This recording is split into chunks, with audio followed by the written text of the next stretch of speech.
안녕하십니까. 매일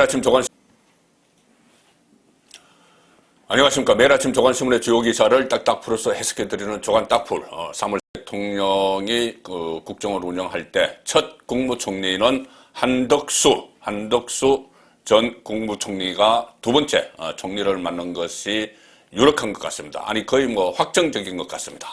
일단 조선일보 일면 톱 기사인데 새 정부 총리 한덕수 유력 이렇게 뽑았습니다. 그리고 조선일보뿐이 아니고 다른 많은 조간신문도 한덕수 유력적으로 뽑았습니다. 지금까지 윤석열 당선인의 인사 스타일을 보면은 이렇게 깜짝 발표하고 이런 게 없습니다. 주로 좀 검토 단계에서 언론에 이렇게 좀 공개가 되는 그런 사례가 많죠. 아마 이것은 언론을 통해서 검증도 해보고 여론도 한번 살펴보는 그런 과정일 수도 있습니다. 과거에 김대중 대통령 시절에 이렇게 많이 언론을 일종의 활용을 했죠. 어떤 중요 요직 내정자를 언론에 살짝 흘려서 여론의 반응을 한번 떠보는 그런 경우가 많았는데 이 한덕수 총리 유력한 전 총리도 계속 최근에 언론에 계속 나왔죠. 그러다가 지금 유력 이렇게까지 떴습니다. 조선일보가 이 정도로 일면 톱으로 실을 정도 되면은 뭔가 확실한 취재가 이루어졌다고 봐야 되겠죠. 이러면 내일 지명을 할 텐데 윤 당선인 쪽의 장제원 비서실장이 이 한덕수 전 총리를 어제 접촉을 해서 총리 수락 의사를 타진한 것으로 알려졌다. 자, 한덕수 전 총리는 원래 경제관료 출신이죠. 그리고 김대중 정부 때 통상교섭본부장을 맡았습니다. 그래서 한미 FTA 거기서 상당히 역할을 했고, 그 다음에 이 노무현 정부 때 경제부총리와 국무총리를 이미 한 번 했습니다. 그리고 이명박 정부에서는 한미 FTA 그때 오바마 정부가 출범을 하면서 재협상 이야기가 나왔을 때 이명박 대통령이 다시 한덕수 전 총리를 미국 대사로 보냈죠. 그래서 그 문제, 한미 FTA 재협상 문제를 해결을 하도록 이렇게 의무를 맡긴 적이 있습니다. 자, 그래서 이 경제와 외교안보를 통할하는 총리 책임자로 한덕수를 발탁한 것 아니냐, 윤석열 당선인이 그런 분석이 나오고 있습니다.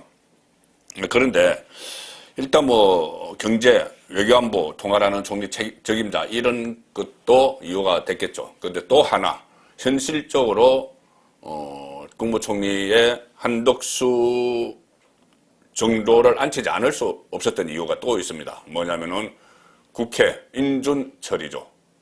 국무총리는 국회에서 인사청문회를 받고 나서 투표를 해야 됩니다. 그래서 과반수 이상이 찬성을 해야지 총리로 임명을 하죠. 그런데 지금 이 민주당이 300석, 전체 국회 300석 중에서 민주당 이석이 172석입니다. 정의당과 그다음에 친여까지 다 합치면 180석 정도를 가지고 있기 때문에 민주당이 반대하면은 총리 인준을 못하죠. 그래서 한덕수는 DJ 김대중 정부에서 발탁이 됐고 노무현 정부에서 부총리, 총리까지 지냈기 때문에 내세우면 민주당이 반대하지 못할 것이다. 그리고 한덕수는 전북 출신이다. 자, 그런 것도 전주 출신입니다. 그런 것도 고려가 됐을 겁니다. 그래서 일단 전국 안정을 위해서 이 국회에서 우선 첫 총리니까 통과돼야 되니까 거기에 가장 적합한 인물 중에서 고르다 보니 한덕수 경제라는 지금 경제 코로나 상황에서 경제가 상당히 어렵고 통상 문제도 여러 가지 난관이 있죠. 그래서 그 전문가인 한덕수를 발탁을 했다. 그렇게 보시면 되겠습니다. 한덕수 전 총리도 국가가 필요로 한다면 봉사하겠다 이렇게 조선일보에 이야기를 했습니다. 벌써 이 정도 이야기가 나오면 말이 다 끝났다는 이야기입니다. 윤석열 당선인과 총리를 맡기로 다 합의가 됐다는 이야기입니다. 자, 그리고 호남 출신인 한덕수 전 총리를 유력 검토하는 것을 두고 국회 인사청문회 통과와 함께 협치를 고려한 것이라는 분석이 나온다. 자, 이런 분석이 나옵니다. 지금 저도 몇 차례 그런 이야기를 들었지만은 아니 윤석열 당선인이 가까스로 정권 교체를 했는데 왜 과거에 진보 정권에서 몸담았던 사람을 쓰느냐 이렇게 또 지적도 나올 수가 있습니다. 그렇지만 윤석열 당선인 입장에서는 일단 뭐 대통령이 된 것도 중요하지만은 국정을 안정적으로 이끌어 가야 되는 것도 중요하기 때문에 성공한 대통령이 돼야 되기 때문에 또 어차피 대선이 끝났으니 윤석열을 지지했던 국민뿐이 아니고 지지하지 않았던 국민 쪽도 다 생각을 해야 되니 모두의 대통령 이 개념으로 받아들이시면 될 것 같습니다. 문재인 대통령은 처음에 당선되고 나서 모두의 대통령, 국민의 대통령 이야기를 했지만은 계속 갈라치기를 했죠. 자, 그것과는 좀 대비된다 이런 차원에서 보셔도 될 것 같습니다. 자, 한덕수가 이렇게 국무총리가 되면은 원래 국무총리 영순위로 꼽혔던 인물이 있죠. 안철수, 지금 인수위원장, 대통령직 인수위원장. 자, 안철수가 자리를 비켜줬기 때문에 이런 그 구상이 가능한 겁니다. 가령 예를 들어서 안철수를 국무총리로 지명을 하면은 대선 때 후보 단일화를 했죠. 이재명 후보 쪽에서도 끌어들이려고 했는데 거기 가지 않고 윤석열 후보와 단일화를 했기 때문에 민주당은 앙금이 남아 있습니다. 그래서 만약에 안철수를 총리로 지명을 하면은 민주당 쪽에서 비토를 할 가능성이 높죠. 거부할 가능성이 높습니다. 자, 그런 것도 다 가만히 됐다. 그래서 안철수 위원장이, 인수위 위원장이 일단 국무총리로 가지 않고 당으로 가서 이제 5월 10일부터 지금 국민의힘은 여당이 됩니다. 집권 여당이 됩니다. 그리고 국민의힘과 국민의당이 안철수가 이끄는 국민의당이 그 이전에 합당을 하죠. 자, 그래서 안철수는 국회에 가서 역할을 하겠다. 정당에 가서, 당에 가서 역할을 하겠다. 자, 이 입장을 어제 밝혔습니다. 자, 중앙일보 3면 보시면은 안철수는 당선인 부담을 덜어주겠다. 총리직 고사. 그래서 한덕수가 유력하다. 자, 당선인 부담을 덜어주겠다. 이 같은 이야기죠. 일단 어떤 경제 그리고 통상 전문가 플러스 국회 인사청문회를 통과할 수 있는 인물. 지금 야당이 될 민주당이 반대를 할 수 없는 인물. 그 인물을 고를 수 있도록 본인이 자리를 비켜주겠다는 이야기입니다. 그 대신 본인은 당으로 가서 다음 댓글을 노리겠다는 이야기죠. 기자간담회에서 어제 안철수가 이렇게 이야기합니다. 직접 내각에 참여하지 않는 것이 윤석열 대통령 당선인의 부담을 덜어드리는 일이고 당선인이 국정 운영 방향을 잡는 데도 더 도움이 된다고 판단했다. 당선인이 뜻을 펼칠 공간을 열어드리는 것이 좋겠다고 생각했다. 이렇게 이야기를 합니다. 그리고 또 뭐 경기지사 출마설 이런 것도 나오는데 거기에 대해서는 생각은 없다. 이렇게 부인을 했고 당권 도전에 대해서는 이렇게 이야기합니다. 이준석 대표의 임기가 내년까지니까 당장 그 생각은 하지 않고 있다. 이렇게 했지만 당장은 생각하지 않고 있지만 지금 당권에 도전하겠다는 이야기죠. 이준석이 내년 6월까지 아직 임기가 남아 있습니다. 그러면은 여당 대표가 되고 나서도 1년 정도, 1년 남짓 그 임기가 남죠. 물론 그 안에 어떤 변수가 일어날지 모릅니다. 지금 이준석에 대해서 당 안에서 그전에도 탄핵 이야기가 있었고 상당히 부글부글 끓는 그런 그 분위기가 있기 때문에 과연 이대로 이준석이 1년 이상을 계속 순항을 할지 미지수입니다. 그리고 특히 지방선거가 끝나면은 또 어떤 변수가 있을지 모르는 그 상황이죠. 자, 이 상황에서 그 공동정부에 대한 대국민 약속을 지킨다는 의미에서 안철수 위원장의 말입니다. 자격 있고 깨끗하고 능력 있는 분들을 장관 후보로 열심히 추천할 생각이다. 본인이 이 공동정부의 한 축 역할을 계속하겠다는 이야기죠. 본인은 총리는 안 하지만 이 장관들을 몇 사람을 추천을 해서 내각에 포진시키겠다는 이야기입니다. 안철수 쪽 사람들을. 이 인수위원 24명 중에서도 8명을 안철수 위원장이 추천을 했죠. 자, 그래서 한 3분의 1 정도는 내각에서 본인이 추천하겠다는 이야기입니다. 또 하나 안철수 그 위원장이 총리를 맡지 않는 이유 중에 하나는 뭐 현실적으로 이런 것도 있습니다. 안랩 주식 문제죠. 백지 신탁을 하고 나서 처분을 해야 되는데 그저께 종가 기준으로 2,587억 원어치입니다. 2,587억 원어치. 이 주식을 처분을 해야 되면은 경영권 문제까지 막 얽혀 있죠. 그래서 안랩 주식 때문에 이 백지 신탁이 하지 않으려고 총리직을 맡지 않았다 이런 분석도 나옵니다. 물론 안철수는 아니 내가 대통령 후보까지 나오고 이렇게 서울시장 선거에도 나왔는데 그것 때문에 내가 주식 때문에 내가 내 진로를 결정하지 못하겠느냐? 아니다 이렇게 부인을 하고 있습니다. 자, 그러면 앞으로 안철수의 대권 가도가 어떻게 될 것이냐, 열릴 것이냐. 대선 때 그런 이야기도 나왔죠. 이 공동정부, 그러니까 후보 단일화를 하는 조건 중에 하나가 윤석열 정부가 들었으면은 윤석열 대통령이 정권 차원에서 안철수를 정치권에, 그러니까 여당에 안착할 수 있도록 지원을 해준다. 이런 이야기도 나왔습니다.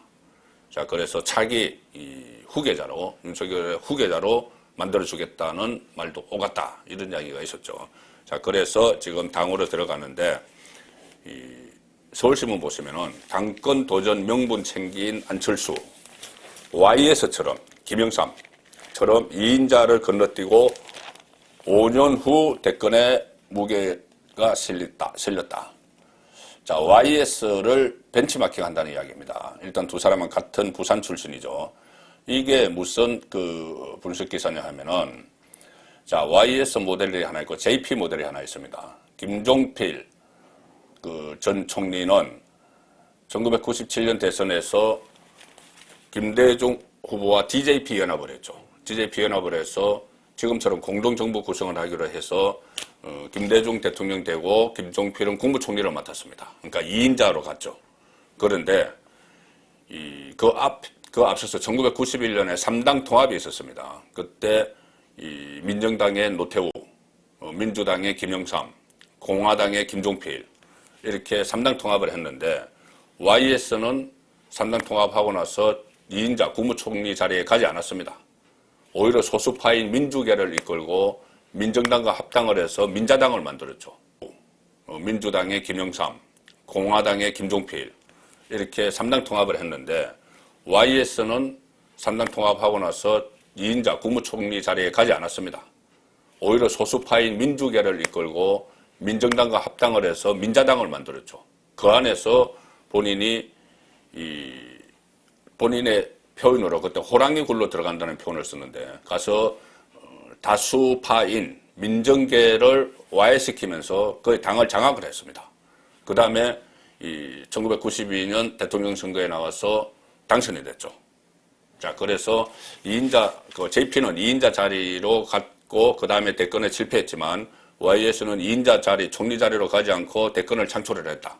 그래서 안철수도 지금 그 길을 따르는 것이다. 이 분석 기사를 오늘 서울신문이 내보낸 겁니다. 5년 뒤 대권 도전에는 총리보다는 당권 장악이 유리하다고 판단을 했을 가능성. 그리고 지금까지 보면은 정권 2인자인 총리를 지낸 사람이 대통령 된 사람이 한 번도 없습니다. 과거 이해창, 이한동, 이수성 상당히 많죠. 이번에도 이낙연, 정세균 다 총리를 지냈지만 대권에는 안 됐죠. 자, 그래서 아예 지금 당으로 돌아가서 6월 지방선거는 직접 참전하기 지금 어려운 상황입니다. 이준석이 있기 때문에. 그래서 아마 지원 유세 정도를 나갈 겁니다. 그 다음에 2023년에 당권에 도전하고 내년에 2024년에 총선을 지휘를 해서 2027년 대권 도전 수순. 자, 2027년 되면은 그때도 안철수 지금 위원장은 1962년생이니까 65세죠. 충분히 대권에 도전할 수 있는 그런 나이가 됩니다. 자, 그래서 이 안철수의 앞으로 정치적 행보, 과연 대권으로 갈 것이냐, 그 문제도 좀 지켜봐야 되는데, 이렇게 되면은 초비상에 걸리는 사람이 한 사람이 있죠. 지금 당대표를 맡고 있는 이준석입니다. 이준석과 안철수는 아시다시피 상극이죠. 극과 극인 관계입니다. 자, 그런데 얼마 전에 총리로 안철수가 간다고 하니 이준석이 아주 훌륭한 총리감이다. 그렇게 이야기를 했죠. 윤석열 당선인도 아주 총리감으로 안철수를 생각을 하고 있다. 이렇게 이야기를 했습니다. 총리로 가면은 본인과 경쟁관계가 성립이 되지 않기 때문에 당 안에서. 그런데 이게 당으로 돌아간다고 하니 어제 이준석은 이렇게 이야기합니다. 좀 비아냥거립니다. 안철수가 당으로 돌아간다는데 저는 우선 어떤 당으로 돌아오시는지가 되게 궁금하다. 어떤 당 말이냐? 내가 대표로 있는 이 당 말이야? 아니면 나중에 합당해서 거당 말이야. 뭐 이런 식으로 비꼬죠. 그러면서 뭐라고 하냐면은 그래 안철수 대표의 역량은 당에서 다양한 직위에서 발현될 수 있다고 생각한다. 다양한 직위에서 안철수 대표와 상의를 해서 당에서 활동할 수 있는 공간을 만들어 보겠다. 이 이야기는 무슨 이야기냐면은 본인이 대표로 있으면 그 밑에 뭐 당에서 뭐 활동하고 싶다고 그럼 내 밑에 당직으로 들어와. 당직 맡아. 이 이야기입니다. 그래서 당 안에서 여러 가지 당직이 있는데 그 중에 하나 줄 수 있다. 내 아래. 자, 이런 이야기이기 때문에 앞으로 두 사람이 이 팽팽한 좀 그 긴장 관계도 계속 이어질 것 같고 특히 지방선거를 전후를 해서 어떤 이 변곡점이 일어날 수도 있다. 그 말씀을 드리겠습니다. 이렇게 일종의 교통정리가 됐죠. 교통정리를 한 데 대해서는 윤석열 그 대통령 당선인의 용인술이 여기에 어떻게 보면 빛을 발했습니다. 이렇게 교통정리 딱 시키는 데 대해서. 그런데 주로 이런 결정을 내릴 때 윤석열 당선인이 취하는 행동은 독대입니다. 독대. 당사자와 직접 1대1로 만나서 이야기를 해서 문제를 풀어나가는 방식이죠. 이번에 안철수가 이렇게 선택을 하는데도 그 전날 독대를 했고 뿐만이 아니고 그날 권영세 인수위 부위원장과도 독대했고 또 국무총리로 거론이 되던 이 김한길 국민통합위원장이죠. 거기가 연쇄 독대를 했습니다. 그러면서 문제를 풀어나가죠. 한국일보가 여기에 초점을 맞췄습니다. 고인 문제는 직접 푼다. 윤석열의 독대 정치. 자, 이런 문제가 꼬이면은 직접 독대를 해서 풀어나가는 이런 윤석열의 용인수를 이야기하는 겁니다. 지금 사진은, 여기 보시는 사진은 어제 명동성당에서, 무료 식사를 제공하는, 거기 가서 봉사활동을 한, 그 사진이고요. 독대를 통해서 문제를 풀어나가는 것이 윤석열의 용인술이다. 자, 28일에도 김기현 전 국민의힘 대표와 만나서 뭐 여러 가지 그 조언을 들었고 29일 오전에는 김한길, 오후에는 권영세, 안철수 다 따로따로 다 만났습니다. 그 인수위의 핵심 3인방을. 그래서 지금 이런 식으로 교통정리를 해냈고 그 독대를 한 이후에 안철수는 내각에 참여하지 않겠다고 이야기를 했고 권영세 부위원장은 원내대표 경선에 출마하지 않겠다고 이야기를 했습니다. 그러니까 국민의힘 원내대표 경선에 지금 권성동, 김태형 두 사람의 경쟁 구도가 되고 있는데 그것까지도 독대를 통해서 아마 정리를 하고 있는 그 상황 같습니다. 새 정부가 출범을 하니까는 여당이 될 원내대표 그 자리도 상당히 신경을 써야 되죠. 그 집권자 입장에서. 그리고 과거에 홍준표와 관계를 풀 때도 독대를 요청을 했었죠. 그리고 검찰총장 시절에도 상급자가 배석하지 않은 채 평검사와 직접 소통하는 자료를 많이 만들었다. 그리고 특히 윤석열의 이 독대 정치는 문재인 대통령의 소통 스타일과 대비된다. 문재인 대통령은 여러 명 참모들을 한데 모아서 대화하는 것을 선호하죠. 자, 그래서 며칠 전에 대통령과 당선인이 첫 회동을 했는데 171분 동안 비서실장 대동하고 4명이서 했는데 과거와 달리 독대, 단독 그 두 사람만 밀담 나누는 자리가 없었죠. 그래서 이것도 문재인의 스타일이다. 윤석열은 아마 독대를 해서 여러 가지 이야기를 하고 싶었을 겁니다. 자, 그래서 윤석열의 독대 정치가 오늘 조간에서 좀 화제가 됐고요. 이 김종숙 씨, 문재인 대통령 부인 김종숙 씨 어제 제가 소개를 들었는데 5만 원권 현찰로 한복 구두 구입. 자, 한국경제를 비롯해서 몇 군데 신문에 나왔습니다. 김종숙 여사 한복 구두 구입 때 5만 원권 현찰로 수백만 원 결제. 자, 뭐 한복도 한꺼번에 6벌 사고 뭐 구두 15켤레 사고 막 그랬는데 자, 현금으로 결제한 거 제가 어제 자세한 소식을 들었기 때문에 왜 현금으로 결제를 했을까? 이유는 세 가지로 볼 수 있죠. 하나는 본인 통장에서 돈을 찾아와서 현금을 찾아와서 굳이 현금을 찾아와서 몇백만 원, 뭐 700만 원, 1000만 원 이것을 그 유송아 이부속실 청와대 비서관이 봉투에 넣어가지고 그것을 옷값 내고 구두값 냈다. 자, 첫 번째는 자기 돈.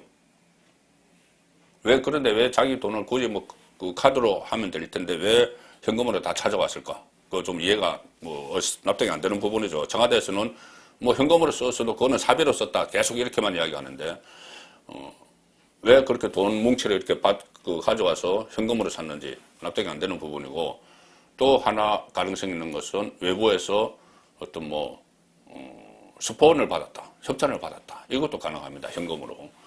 추론입니다. 단순히 추론입니다. 지금. 너무 명확하게 해명을 못하고 있기 때문에.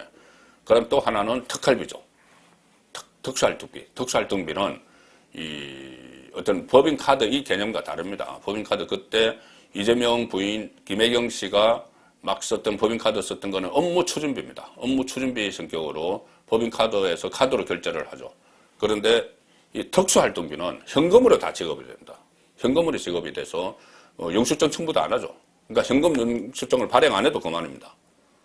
자, 그래서 그렇다면 이 현금이 뭐 1,000만 원 정도에서 그 비서관이 특히 이 김정숙 씨가 직접 한 게 아니고 수행하는 비서관이 담당 비서관이 유송아 씨가 그거를 돈을 갖고 와서 결제를 했다니까. 그러면 그것을 특수활동비를 담당하는 저 청와대의 총무비서관실이 있죠. 거기서 돈을 타와서 결제한 것 아니냐. 이런 추론이 충분히 가능한 겁니다. 자, 그래서 가장 간단한 거는 그러면은 현금으로 그 청와대가 사비를 현금으로 쓴 거다 이렇게 이야기했는데 그럼 세금 계산서를 발행을 했을까? 현금으로 해도 이제 그거 꼬리 자르게 하는 겁니다. 그 유송아에게 책임을 덮어 씌우는 거죠. 아니 내가 현금 영수증 발행하려는데 왜 안 했어? 난 지시했어. 아주 이 코멘트 안에 그런 노림수까지 지금 숨어 있습니다. 그리고 김정숙 씨 오늘 또 하나 이슈가 된 게 있습니다.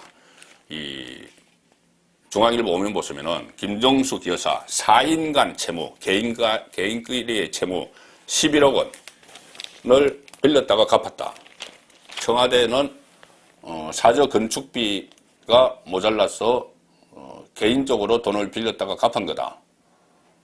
지금 퇴임 이후에 대비해서 양산에 집을 짓고 있죠. 그런데 거기 집 짓는 건축비가 모자라서 11억 원을 빌렸는데 갚았다는 겁니다. 자, 이 청와대에서 있다가 나가면은 사저는 개인 돈으로 지어야죠. 그리고 경호동만 그 정부 예산으로 짓습니다.